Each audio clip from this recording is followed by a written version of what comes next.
"No!" screams the trembling maid as the cruel settler presses the glowing iron toward her skin, until a weathered drifter steps from the shadows and does what no one expected. The townsfolk see only a broken wanderer, destined for a pauper's grave. They mock his threadbare clothes and hollow eyes, never suspecting the ghost he carries. But when he saves the educated woman from her tormentor's brand, their fates intertwine in ways neither imagines. She holds the key to his forgotten past, a past that made him legendary. He holds her only chance at freedom. Yet their rescue ignites a manhunt that will force him to choose between the comfortable lie he's been living and the dangerous truth of who he really was. Now both are marked for death, hunted by forces that stretch far beyond one man's cruelty. Can a dismissed drifter and an enslaved woman survive when his buried identity becomes their only salvation or their final curse? Before we continue, comment where you are tuning in from. Perhaps we will publish a story there. The dust kicked up around Jake Morgan's worn boots as he rode into Silver Creek on a horse that had seen better days. The animal's ribs showed through patchy fur, much like Jake's own weathered appearance suggested a man who had forgotten what prosperity looked like. His hat brim cast shadows over hollow eyes that had witnessed too much and forgotten too little. 3 men lounged outside Murphy's General Store, their clean shirts and polished boots marking them as locals with steady work. They watched Jake dismount with the kind of amusement reserved for traveling entertainment. "Look what the wind blew in," one of them called out. "You lost, stranger?" Jake tied his horse to the hitching post and approached the store. The men didn't move aside. "Looking for work," Jake said quietly. The tallest man spat tobacco juice near Jake's boots. "Work?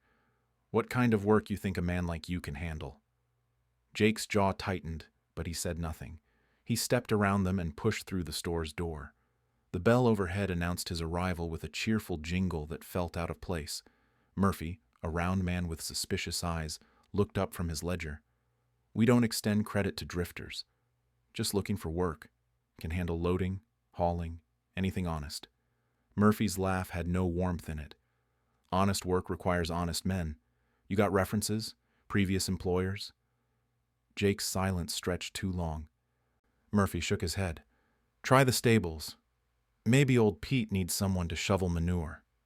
The stable owner Pete turned out to be a bent man with kinder eyes but empty pockets. "Wish I could help, son. Business ain't what it used to be. You can sleep in the loft if you need shelter. Just one night, mind you." Jake nodded his thanks and spent the afternoon asking at every establishment in town. The blacksmith had no work. The saloon owner laughed outright. The banker wouldn't even let him through the door. By evening, Jake's stomach gnawed at itself.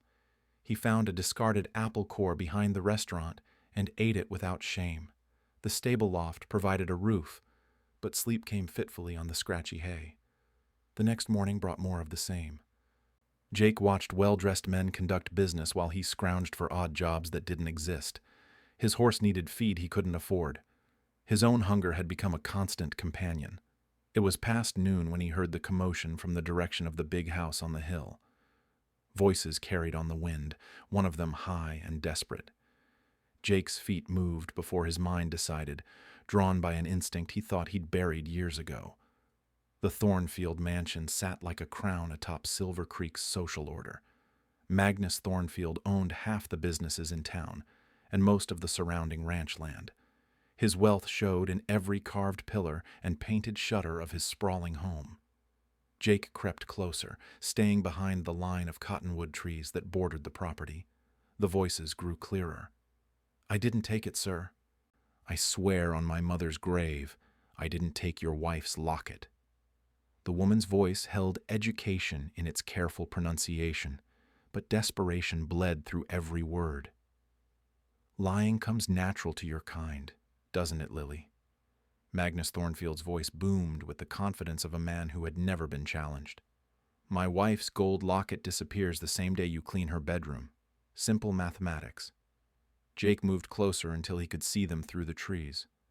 Magnus stood well over 6 feet, his bulk imposing even in expensive clothes. The woman faced him with her chin raised despite her obvious fear. Her dark skin showed bruises on her arms, but her posture held dignity that money couldn't buy. "Sir, I've worked for your family for 3 years. Never taken so much as a crumb without permission." Magnus backhanded her across the face. She stumbled but didn't fall. 3 years of planning, more like. Building trust so you could steal from us. Magnus walked to a small fire burning in the yard, where a branding iron heated among the coals. "Since you want to act like livestock, I'll mark you like livestock. Give every future employer fair warning about what they're hiring." Lily's composure finally cracked. "Please, sir, please don't. I'll work without wages. I'll do anything." Magnus pulled the glowing iron from the fire. The metal radiated heat in shimmering waves. "Hold still now. This will hurt less if you don't struggle." Jake stepped from the trees without conscious thought. His voice cut through the afternoon air like a blade. "Put it down." Magnus spun around, the iron still in his grip. "This is private property. Get out before I have you arrested." Jake's hand rested near his holstered revolver. The weapon looked as worn as everything else about him, but his grip suggested familiarity. "I said put it down." "You threatening me, Drifter?" Magnus laughed, but his eyes calculated the distance between them. "You know who I am? I own this town. Sheriff Bradley will have you in chains within the hour." Jake took another step forward. Something in his weathered face made Magnus step back. "The iron. Drop it." Magnus looked at Jake's steady hand, at eyes that held no fear of consequences. The iron clattered to the ground. Jake helped Lily to her feet. Her grateful eyes searched his face as if trying to understand why a stranger would risk everything for her. "We're leaving now," Jake said to Magnus. "Don't follow us." Magnus's face turned purple with rage. "You just signed your death warrant, Drifter. Both of you." Jake's horse carried both riders into the wilderness beyond Silver Creek's borders. Lily sat behind him, her hands gripping his coat as they navigated rocky terrain toward the abandoned mining camp Jake remembered from his arrival. The old cabin stood weathered but solid among the pine trees, far enough from town to buy them time. "Thank you," Lily whispered as Jake helped her down from the horse. "I don't even know your name." "Jake Morgan." He studied the bruises on her face and arms. "You hurt anywhere else?" She shook her head, though her movements suggested otherwise. Jake pushed open the cabin door and surveyed the single room. Dust covered everything. But the roof looked sound and the stone fireplace would provide warmth.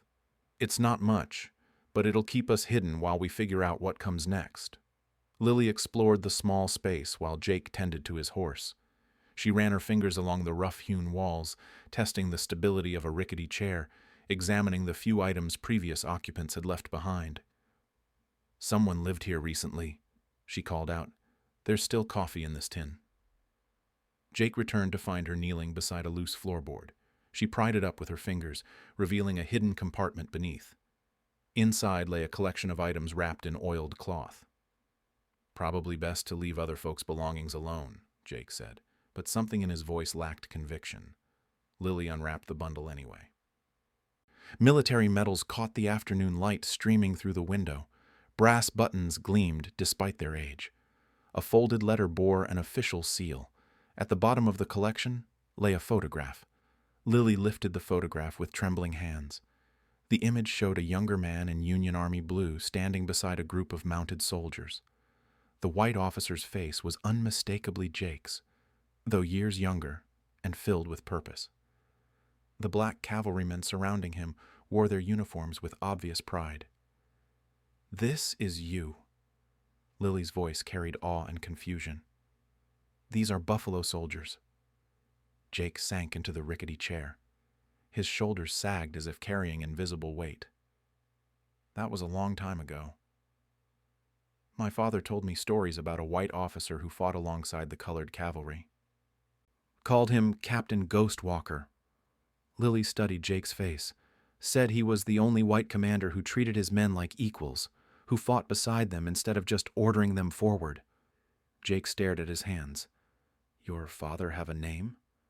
"Samuel Washington. Sergeant Samuel Washington of the 10th Cavalry." Jake's head snapped up. "Big Sam? The man who could outshoot anyone with a carbine?" Tears welled in Lily's eyes. "He talked about you until the day he died. Said Captain Ghostwalker saved his life at Beecher Island. Said you were the finest man he ever served under." The cabin fell silent except for wind rustling through the pines outside.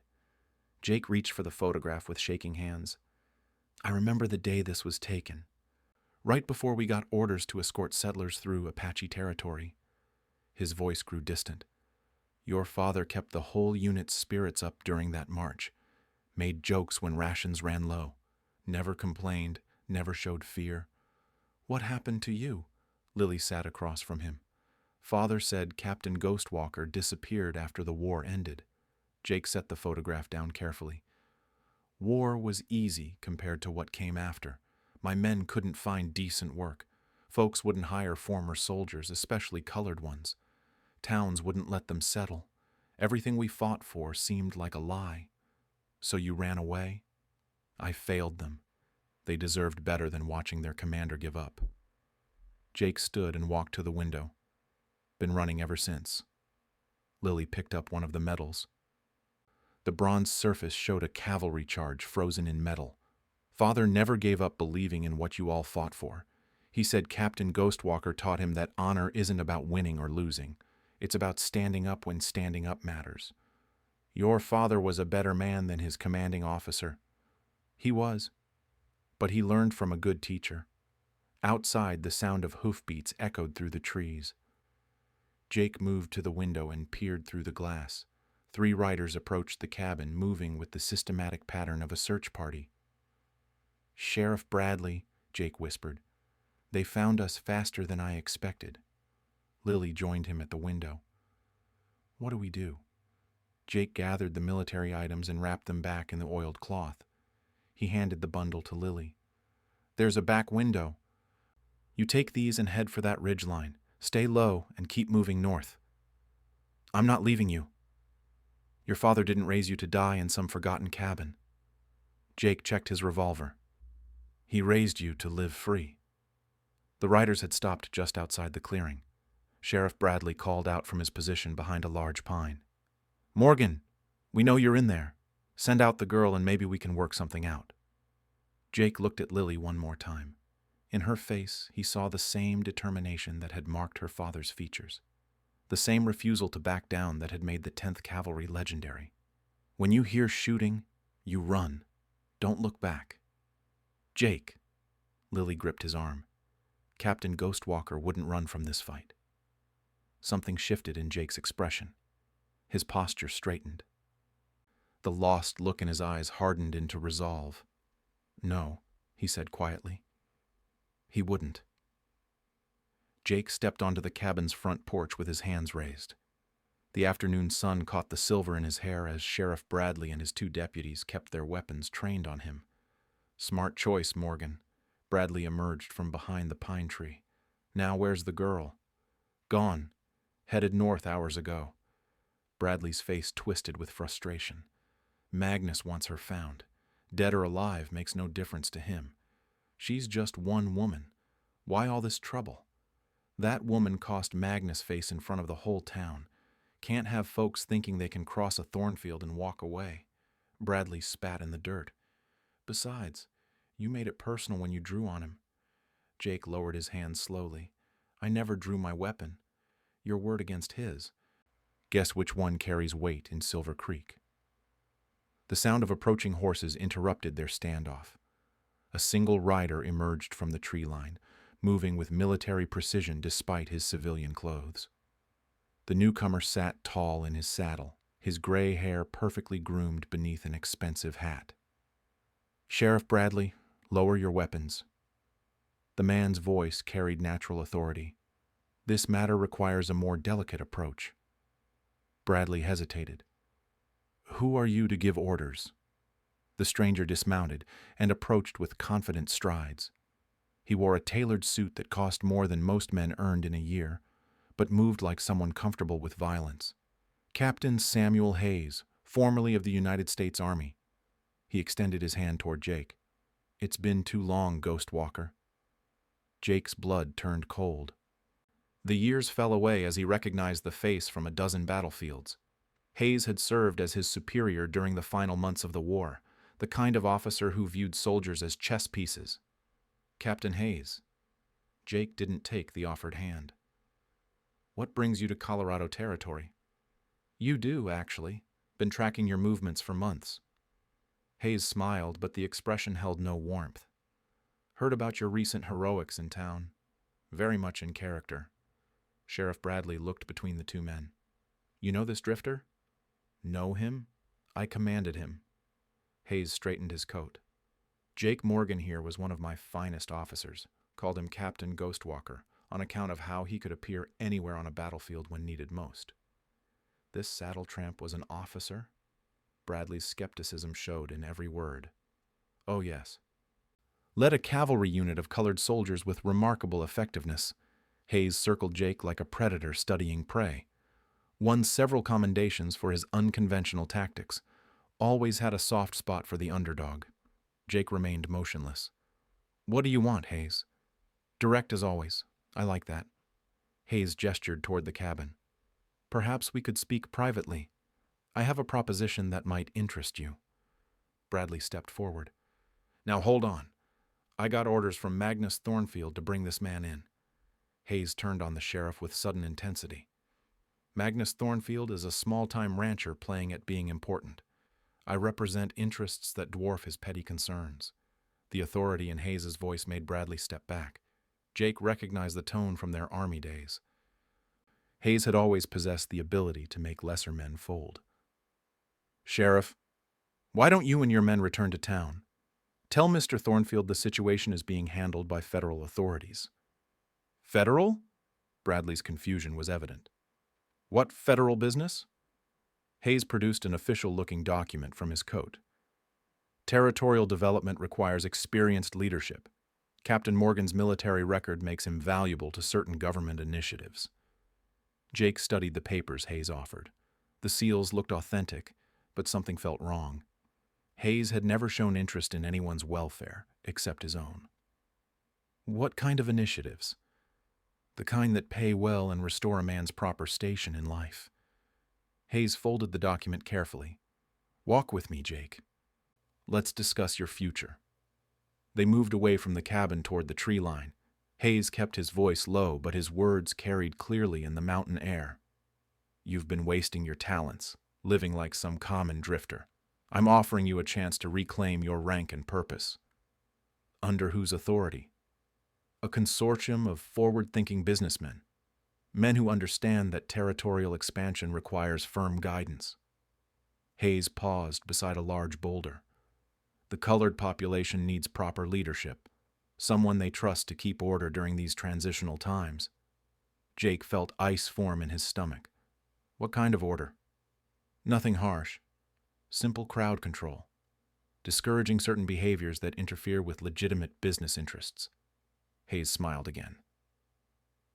Your reputation among the colored community would make you incredibly effective. They'd listen to Captain Ghostwalker. You want me to intimidate my own men's families. I want you to help maintain stability while decent folks build something worthwhile out here. The alternative is chaos. Hayes's voice hardened. These people need guidance, Jake. Leadership from someone they respect. Jake stared at his former commander. The years had added weight and expensive clothes, but Hayes remained the same man who had viewed human beings as tools for his advancement. What makes you think I'd accept? Hayes gestured toward the cabin where Sheriff Bradley waited with his deputies. Because your alternative is a rope. Magnus Thornfield has considerable influence, and his version of events makes you a dangerous criminal. And the girl? Part of the package. Help us maintain order, and she remains under your protection. Refuse, and she becomes a fugitive with a bounty on her head. Hayes straightened his coat again. Choose wisely, Jake. This offer won't remain available indefinitely. The mountain wind carried the scent of pine and the distant sound of running water. Jake looked back toward the cabin, then at Hayes's expectant face. Jake stared at the official documents in his hands. The seals looked authentic, the letterhead impressive. Hayes watched him with the patience of a man who had cornered his prey. I need time to consider this. Of course. but not too much time. Hayes pulled out a gold pocket watch. I'll need your answer by tomorrow evening. My associates are eager to begin operations. Sheriff Bradley approached from the cabin, frustration evident in his heavy steps. What's it gonna be? Magnus is expecting results. Hayes waved him off like an annoying insect. Tell Mr. Thornfield his concerns are being addressed through proper channels.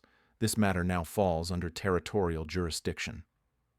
Bradley looked ready to argue, but something in Hayes's demeanor discouraged further questions. The sheriff mounted his horse with obvious reluctance, his deputies following suit. This ain't over, Morgan, Bradley called out as they rode away. Hayes waited until the sheriff disappeared before turning back to Jake. You'll find I can be a very useful ally, or a dangerous enemy. The choice remains yours. After Hayes departed, Jake returned to the empty cabin. The silence pressed against him like a physical weight.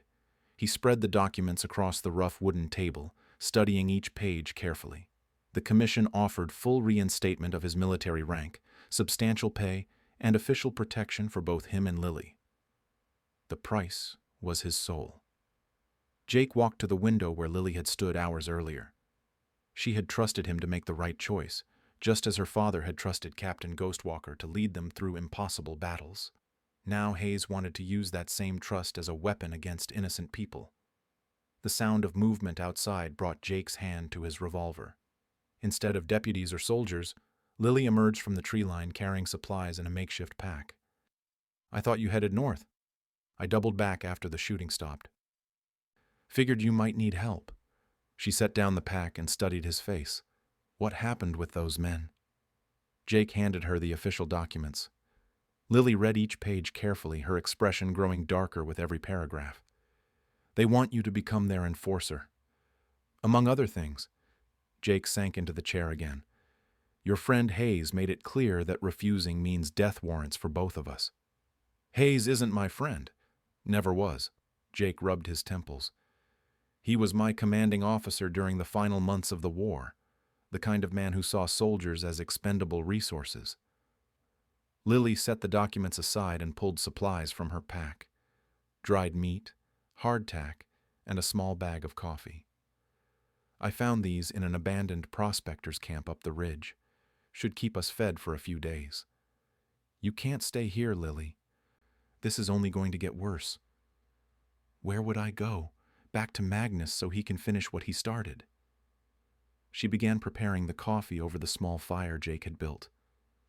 Besides, running away never solved anything. Jake watched her work. Her movements held the same quiet dignity he remembered in her father, the same refusal to be broken by circumstances. Hayes is offering protection. Official papers, legitimate status. You'd be safe. At what cost? Lily met his eyes. You think my father would want his daughter's safety bought with other people's suffering? Your father would want his daughter to live free. There's a difference. She stirred the coffee with a wooden spoon. What does Captain Ghostwalker want to do? The question hit Jake like a physical blow. He stood and walked to the fireplace, staring into the flames. Captain Ghostwalker died years ago. There's just Jake Morgan now, and Jake Morgan makes practical decisions. Is that what you're calling this? Practical? Jake turned to face her. You saw those men today. Hayes has resources we can't match. Fighting him means dying, and dying accomplishes nothing. Lily poured coffee into 2 tin cups and handed one to Jake. The bitter liquid warmed his hands but did nothing for the cold in his chest. My father told me something once. Said the hardest battles aren't against enemies you can see. They're against the parts of yourself that want to give up. She sipped her coffee. Said Captain Ghostwalker taught him that courage isn't about not being afraid. It's about doing what's right even when you're terrified. Your father was a better man than I ever was. Maybe, but he learned from someone he respected. Lily sat across from Jake. Question is, what would that someone do now? Outside, darkness crept through the pine trees. Jake had less than 24 hours to give Hayes his answer. The smart choice seemed obvious. Accept the offer, take the protection, Find a way to minimize the damage while keeping them both alive. But Lily's words echoed in his mind. Her father's voice seemed to whisper from the shadows, asking the same question that had haunted Jake since the war ended. Who was he really? The broken drifter who made practical compromises, or the man who had once stood between civilians and certain death because it was right? Jake finished his coffee and set the cup aside. Get some rest. Tomorrow's going to be a long day. Lily studied his face in the firelight. Something in his expression must have worried her because she leaned forward. Jake, what are you planning? He didn't answer. Instead, he walked to the window and stared out into the darkness where Hayes's men were undoubtedly watching. The weight of the decision pressed down on him like mountain stone, but for the first time in years, the path forward seemed clear. The only question was whether he had the courage to walk it. Dawn broke gray and cold over the mountain cabin. Jake had spent the night planning while Lily slept fitfully in the corner. When she woke, she found him studying Hayes's documents with renewed intensity. You're going to accept his offer. Her voice carried disappointment but no surprise. Jake looked up from the papers. I'm going to town to give Hayes my answer. That's not what I asked. Jake folded the documents carefully. Sometimes the smart play looks like surrender until the final moment. He gathered specific items from the military bundle, including 2 medals and the photograph of his unit. The rest he left wrapped in the oiled cloth. Stay here. No matter what happens, don't come to town. Lily stood and blocked his path to the door. My father didn't raise a fool, Jake. Whatever you're planning, you don't have to do it alone. This is my fight now. Jake moved around her. Your father already gave enough. The ride to Silver Creek took 2 hours. Jake arrived to find the town buzzing with unusual activity. Well-dressed strangers occupied the hotel lobby. New horses filled the stable. Hayes had brought reinforcements. Jake found Hayes holding court in the saloon's back room. 3 men in expensive suits sat around a table covered with maps and legal documents. They looked up when Jake entered, their faces showing the calculating expressions of men who viewed everything in terms of profit. Gentlemen, allow me to present Captain Jake Morgan. Hayes gestured grandly. The solution to our labor difficulties. The oldest man, gray-haired with soft hands, nodded approvingly. Your reputation precedes you, Captain. Samuel tells us you commanded colored troops with remarkable success. Jake remained standing. What exactly are you asking me to do? Nothing complicated. The territorial government is relocating several communities to make way for railroad development. Your job would be ensuring cooperation from the affected populations. Relocation. Jake kept his voice neutral. Where are they being moved? Reservations mostly. Some work camps for those suited to manual labor. The man's tone suggested he was discussing livestock. The important thing is maintaining order during the transition. Hayes spread out a map showing parcels of land marked with red ink. 12 communities scheduled for relocation over the next 6 months. Your unit would handle the logistics. Jake studied the map. The marked areas represented thousands of families, many of them former soldiers and their descendants. People like Lily's father who had earned the right to build new lives. My unit? 20 experienced men under your command, all veterans, all loyal. Hayes smiled. Like old times, except the pay is considerably better. The gray-haired man leaned forward. We're offering full military rank, government backing, and $5,000 upon completion of the first phase. Jake picked up the map and examined it more closely. This land here, near the river bottoms, that's where the Washingtons settled after the war.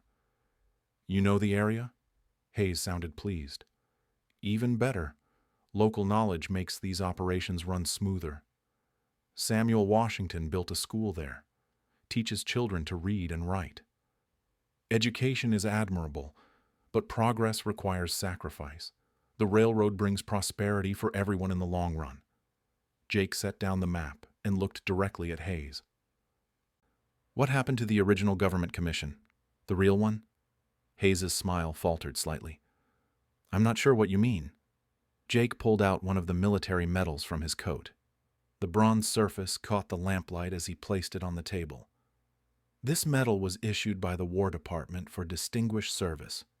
Real ones have a specific weight, specific markings. Jake tapped the metal. Your commission papers are missing those same details. The room fell silent. The three businessmen looked at Hayes with sudden uncertainty. The territorial government didn't send you, Jake continued.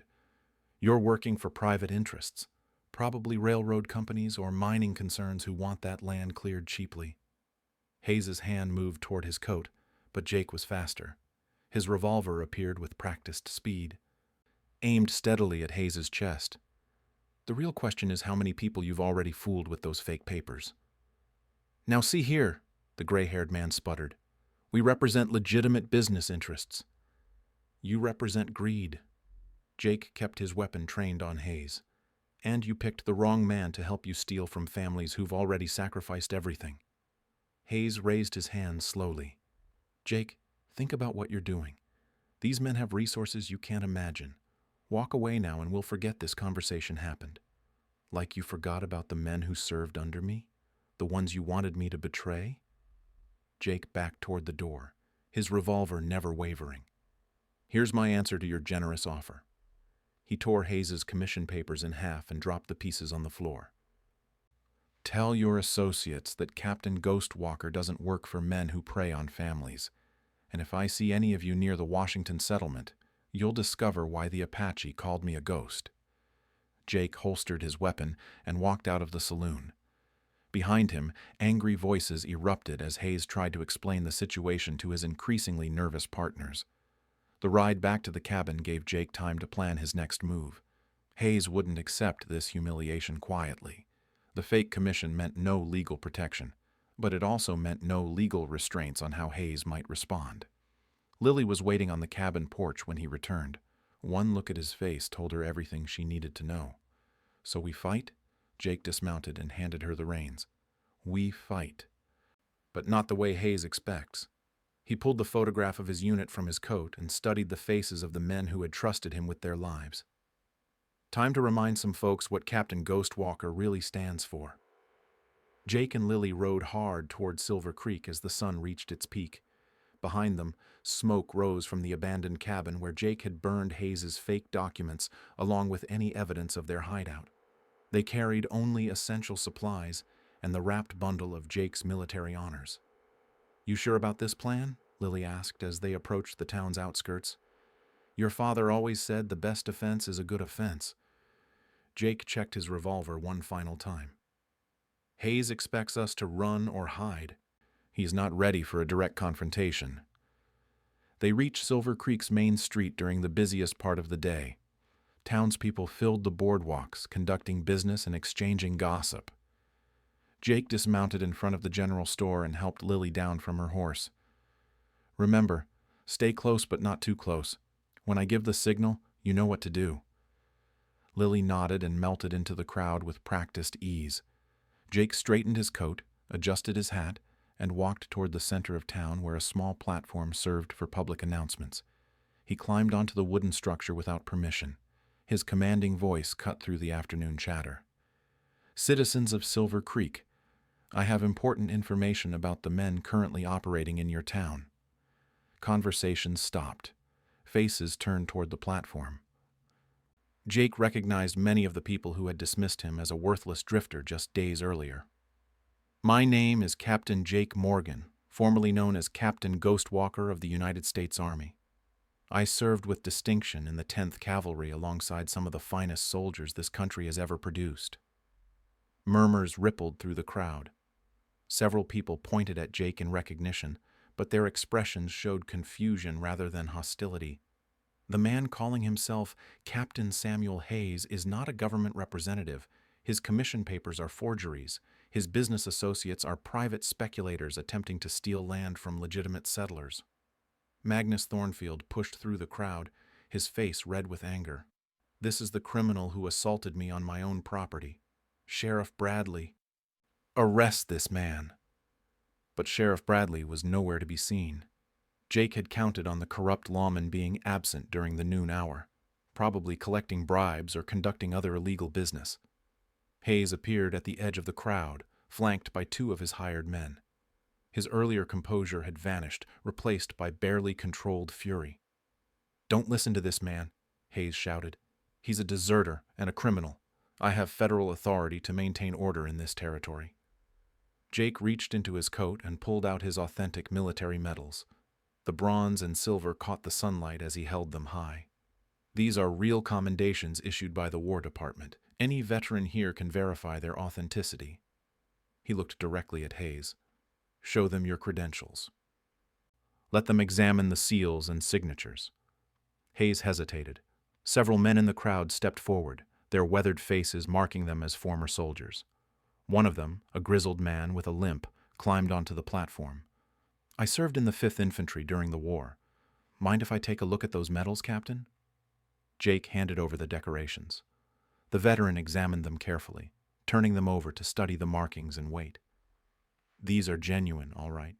Distinguished Service Cross, Campaign Medal, Unit Citation." He looked at Hayes. "Now let's see yours." Hayes backed away from the platform. "I don't have to prove anything to a crowd of civilians."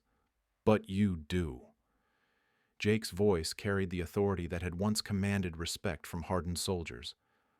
"Because real federal representatives carry proper documentation, real officers don't hide behind fake papers and hired guns." At that moment, Lily appeared at the crowd's edge leading 2 horses. On one of them sat an elderly black man wearing a faded cavalry uniform.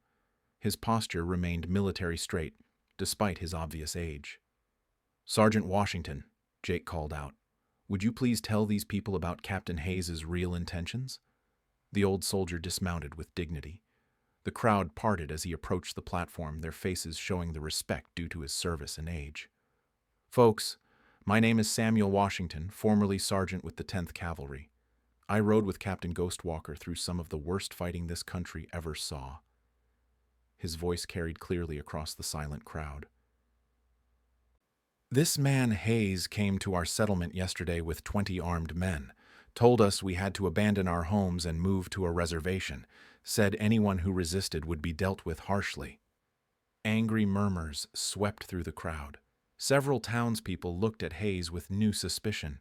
Sergeant Washington continued, "But my daughter, she's been investigating these men. Found out they work for railroad speculators who want our land for nothing.